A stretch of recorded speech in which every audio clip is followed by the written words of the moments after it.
हाय, hello, good morning. माझी सकाळ माझ्या बाळाच्या गोड हसण्याने चालू होते. लोकांना मॉम लाईफ खूप सोपी वाटते. मला पण आधी असंच वाटायचं. मी माझ्या मैत्रिणींना बघायचे ना, की असं वाटायचं की खूप सोपं आहे, इझी तर आहे, फक्त बाळाला सांभाळायचं. स्वतः आई झाल्यावर कळतं की खूप काही शिकावं लागतं, खूप जबाबदाऱ्या अंगावर पडतात. सकाळी उठल्यापासून तिला तयार करणं, तिच्यासोबत खेळणं, तिच्यासोबत वेळ घालवणं.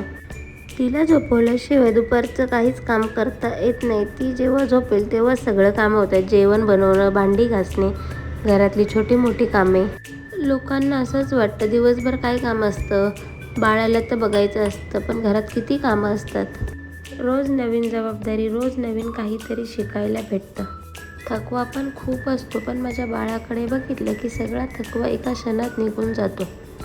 आई होणं खरंच सोपं नाही, पण यापेक्षा पण यापेक्षा सुंदर दुसरी भावना नाही. हा माझ्या आयुष्यातला साधा पण खूप जास्त खास असा दिवस आहे. माझ्याच काय, पण प्रत्येक आईच्या आयुष्यातला हा दिवस खूप खास असतो. तुम्हाला जर माझा ब्लॉग आवडला असेल तर लाईक, कमेंट आणि सबस्क्राईब करायला विसरू नका. भेटूया पुढच्या ब्लॉगमध्ये. धन्यवाद. बाय.